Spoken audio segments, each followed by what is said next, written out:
All right, welcome to The Way. Today we're actually going to do our very first Bible study.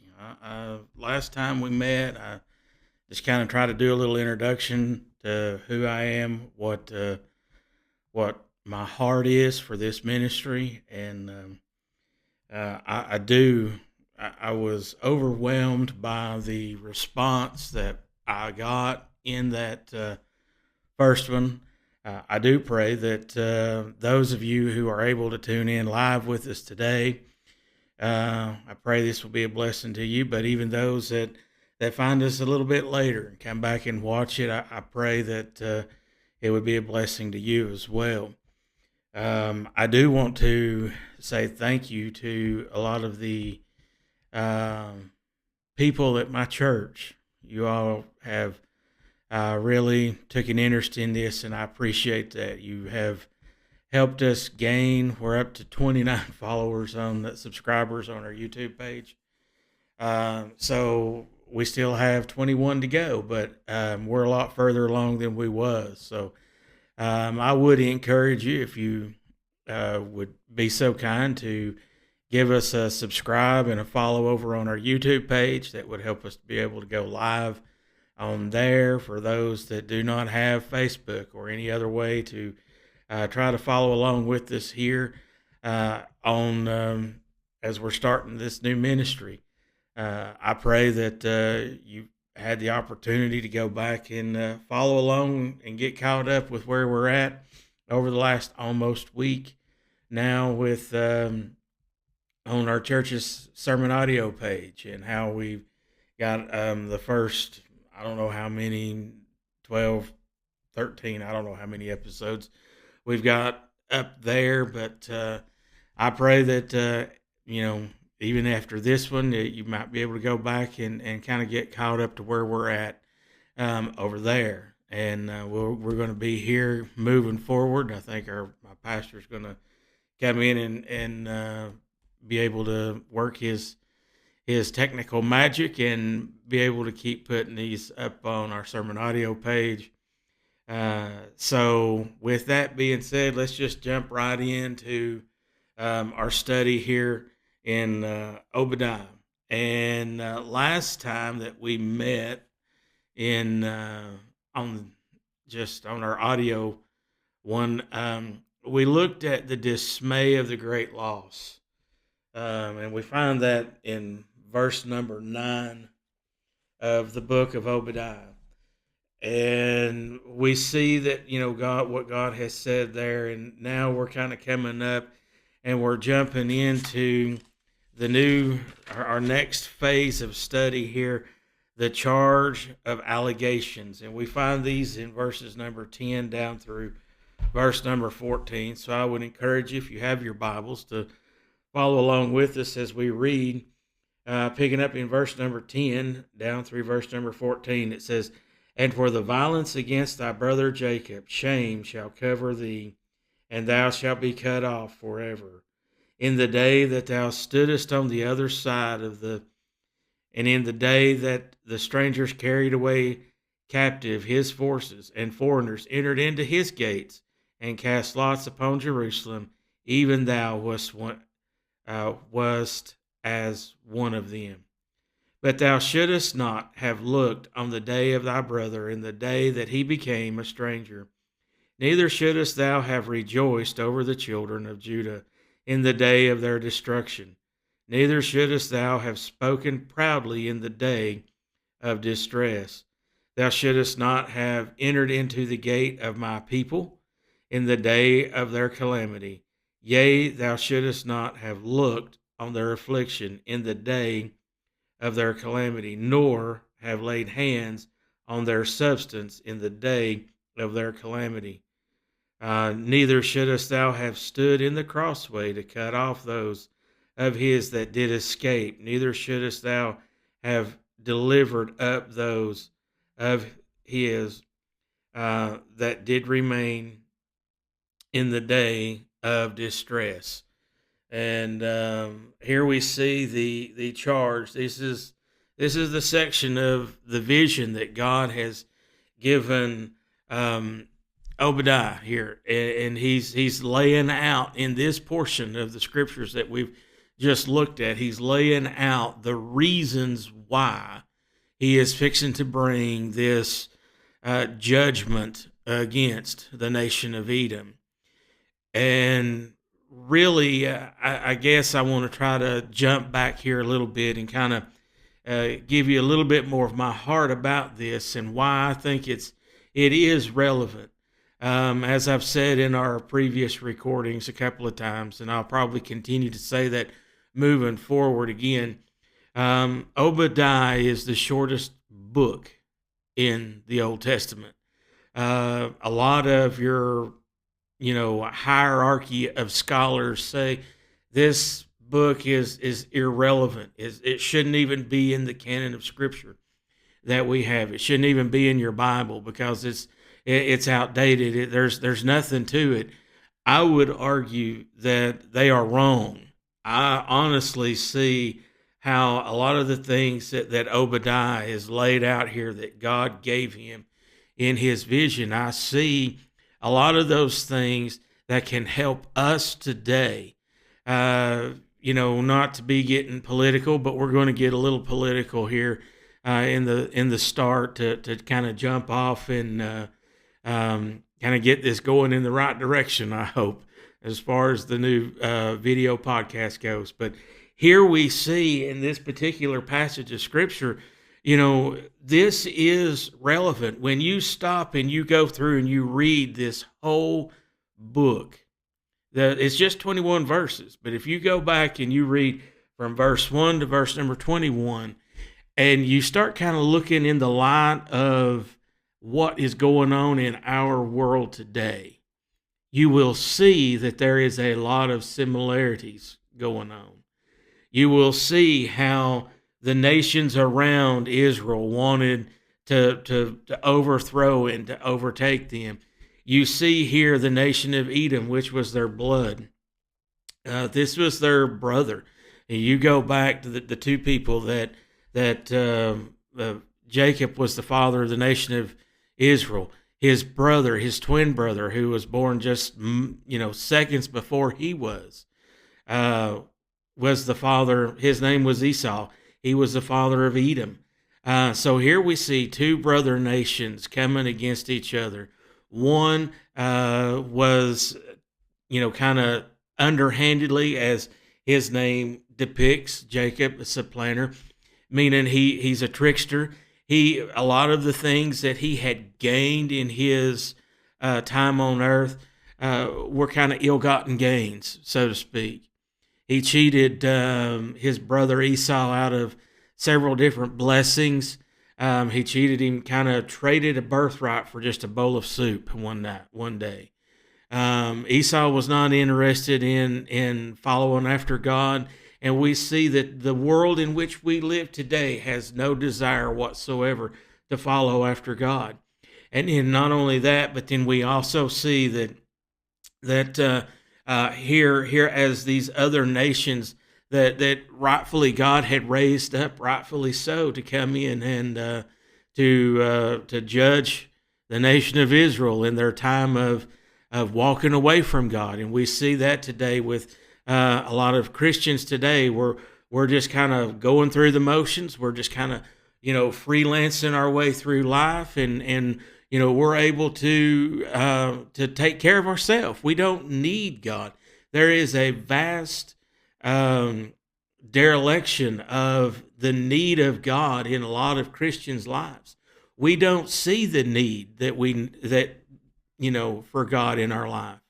We're able to go out and work, and if we need a little extra money, we'll work some overtime or go get another job or whatever it is. And we've taken away the fact that God is the one that provides for the Christian. And he opens these doors for us to be able to provide for ourselves, provide for our families, and have what we enjoy. We have seen just the walking away of the Christian from the fact that we do desperately need God in our life. Not only that, and when it comes down to to what Obadiah here is laying out. These nations are rising up. We see nations rising up today in our political world and against the nation of Israel. They're constantly fighting wars and fighting the opposition in the Middle East. And here we see that when you go and you break the covenant that God made with Abraham, when he said, I will bless them that bless thee and curse thee that curse thee, over in the book of Genesis, chapter number 22, right around in there, we see that even God really meant that for not even just those enemy nations, but he also meant that for Esau and the nation of Edom, the sister, the brother nation to Israel. And we see today that a lot of our young people, which is one of, like I said in our introduction, when we kind of come on and kind of give you my heart, I see it is disturbing to see so many young people in that's just now kind of starting to branch out and to launch out into their adult life. It's troublesome to see how people, these young people are being lied to and are being convinced to go against the things of God, and how we see across college campuses today, how we see it's not as publicly and pushed right now, but it's still going on, and it has gone on. And when you see the young people rising up and wanting to see Israel wiped off the face of the earth, when you see the previous administration here for the United States of America turning their back on Israel, folks, that's dangerous ground for America. That's dangerous ground for us as Christians when we see all of these things take place. And I think that is extremely important for us today, to come to grips and realize that not only will God take up for the nation of Israel back in Obadiah's day, but he's going to continue to take up, that is, his chosen people. He has extended grace to us in the church age today, but if we turn our back on him and we turn our back on the nation of Israel and we allow things to continue to happen the way that they have been happening in our culture, in our society today, all we are asking for is the judgment of God to come up against this nation. And that, my friends, is extremely dangerous ground. And that's why we see this warning. I mean, if God was not going to withhold his hand of judgment against the brother of Jacob, the brother nation of Israel in Edom, if he was not going to withhold his hand of judgment against those people, why would we think God would look to us as Christians today in the church age today and not do the same? Folks, he will do the same. He is a holy God. And what he said, he will back up. When he says that he will bless those that bless and are friends with Israel, you go back to 1948 when America first recognized. We were the first nation to recognize Israel as a nation in 1948. And you go back to that date and you look at the prosperity that has come to this country. Folks, it's not by happenstance. It's not by just chance that all of that has happened. God has blessed this nation, and any nation that stands strong and stands with the nation of Israel, he is going to bless. He is going to show kindness to and goodness and be there for that nation, But the second that you turn your back on his beloved people, you're just asking for the judgment of God to come against us. And that is why I really feel like that this is such an important part of the Bible, because we see here in this portion of in Obadiah, we see that God shows no favoritism. He is going to stand with his people. He's not going to turn his back on his people. He's going to stand with his people. He's going to be true with his people. And anyone, it doesn't matter if it's blood, it doesn't matter if it's enemy, he is going to stand with his people, and he is going to take care of his people. And if we continue down the path that we're going right now, as the church, and not standing with Israel, and in countries across this globe, if you are standing in opposition to Israel, you are asking for the destruction to come your way, just as we've seen here with the nation of Edom. God completely and totally annihilated this country, and it was still, you have to remember, like I said, Edom and Israel were blood-related nations. They were brothers. Jacob and Esau were brothers, and yet God showed no favoritism to this nation that rose up against his people, and he annihilated them. And you have to remember, like I said, Edom and Esau, they came, they the father of Esau was Isaac, just the same as it was Jacob. And his grandfather was Abraham. That's Esau. That's what we're talking about here. We're talking about the fact that God does not show favoritism in the least bit. If you think you can stand against Israel and come out on top, you're doing nothing but fooling yourself.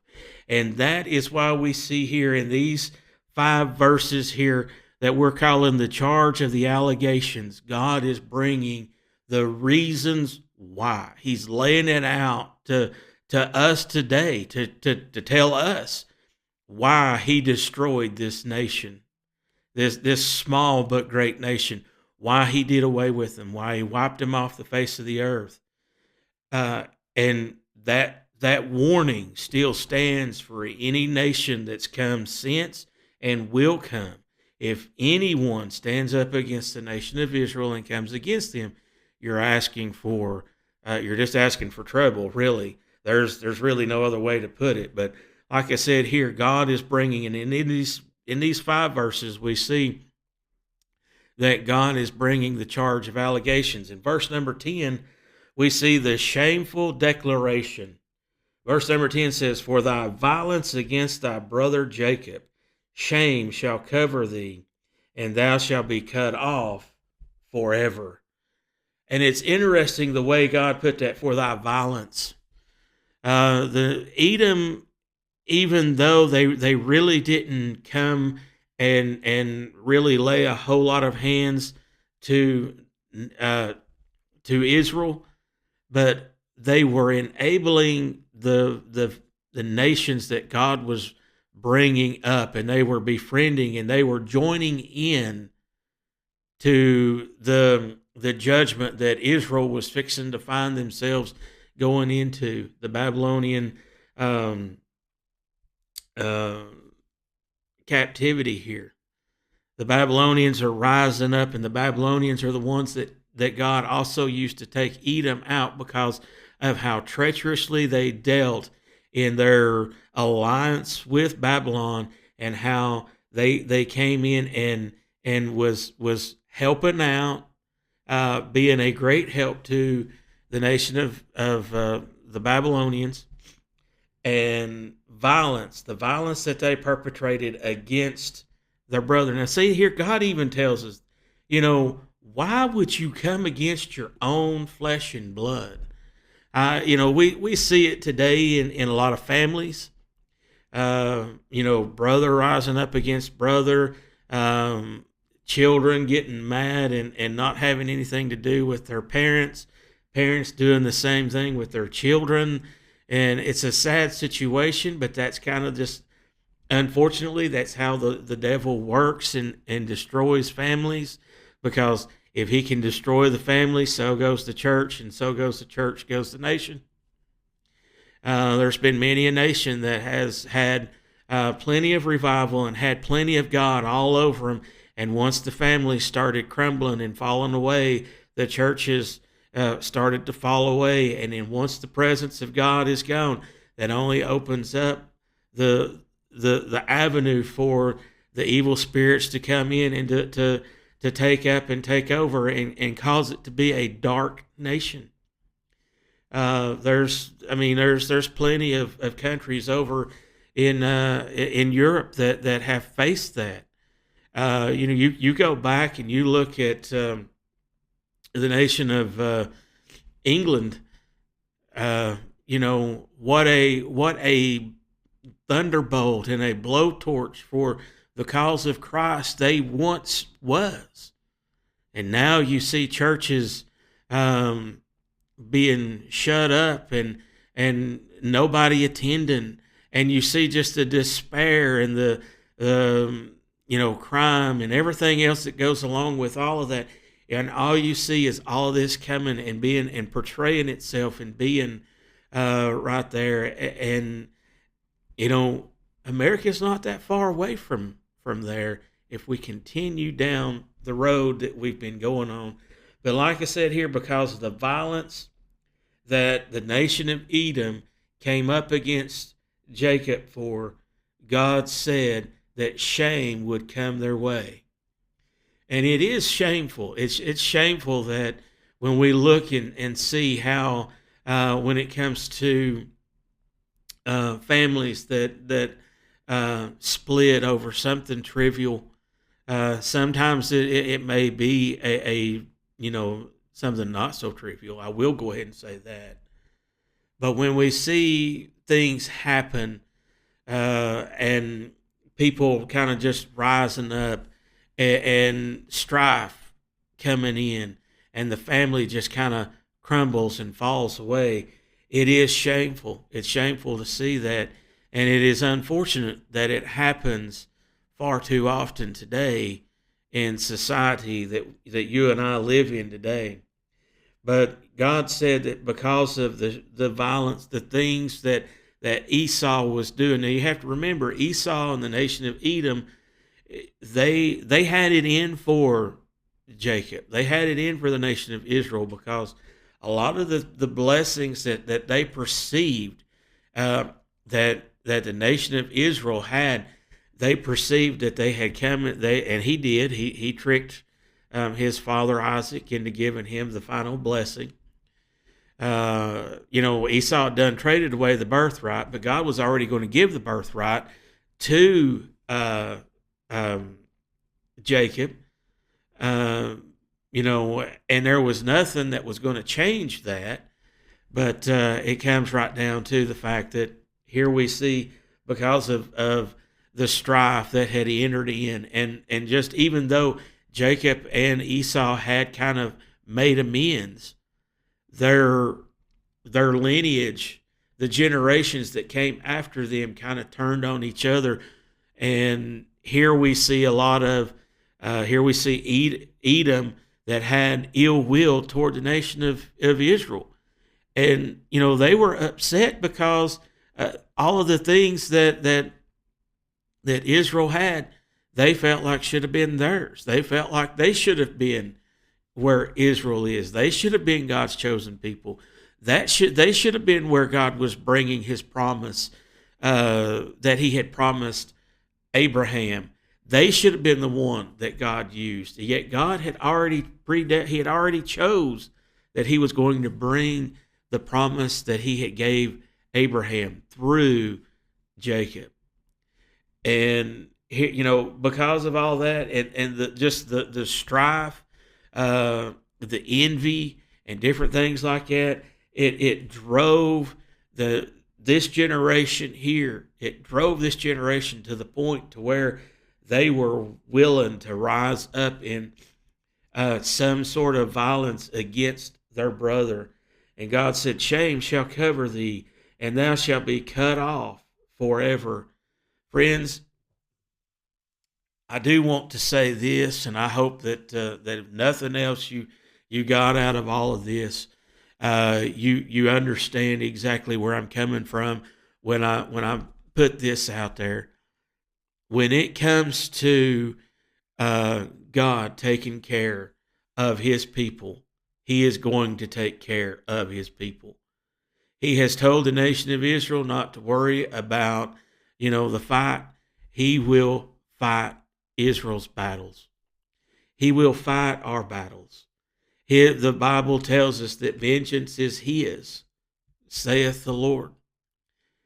If we trust and put our faith and trust in God and allow Him to have the preeminent place in our life, and we're seeking to serve Him the way that He has, the way He desires for us to follow Him, then friends, we're going to see God have favor on us. But once we turn our back and we start walking away, then all we're asking for is the judgment of God to come against us. And here we see, because of what the generations, that this generation here that Obadiah is telling us about, when we see this generation rise up against their brother nation, the nation of Israel, God says you'll be cut off forever. And He utterly destroyed this nation. There was not a remnant left. You go back and you study your Old Testament, and you see the times that the nation of Israel went in and out of captivity. There was always a remnant. You go back to Nehemiah. Nehemiah, they're in captivity, and Nehemiah gets word that the home place is in shambles. It's a shame. It's a reproach. And he gets so burdened and he gets so troubled because of that. And then the king sees his countenance and asks him what's wrong. And then he tells him, that his home place is a reproach. And it's a shame for the city of Jerusalem to be in the shape and condition that it's in. And it touched the king's heart to where he allowed Nehemiah to take whatever he needed to go back and to rebuild that city. But that remnant was there. There was a small remnant. There were still people living within the broken walls of the city of Jerusalem. They had not been completely killed. They had not been completely done away with. But there was a small remnant. But it was a large enough remnant to where once Nehemiah was able to come back in and to bring what was needed to build and to restore the city of Jerusalem back to what it was supposed to be. You see that the people that had been scattered returned back into that city, and it became a thriving and a great city once again. But here in this verse, when God says, thou shalt be cut off forever. Friends, God wiped the nation of Edom off the face of the earth. There was nothing left of the nation of Edom. That is dangerous ground for us today. That is the warning that we see here that Obadiah is given to those that came after this. We have this all recorded right here in the book of Obadiah, 21 verses. And like I said, for people to say that this book is irrelevant, it's outdated, there's nothing in there for us today, folks, I see so much potential. I see so many warnings that we have coming up against us here right now that we need to be careful of, and we need to be mindful of, and realize just how shaky a ground that we are standing on as the church, as individuals, and as a nation, as society, when it comes to our thought process towards the nation of Israel. And folks, I would encourage you to get in it, to go back and read this and study it. Go back and listen to some of the previous lessons that we've put out on our sermon audio page.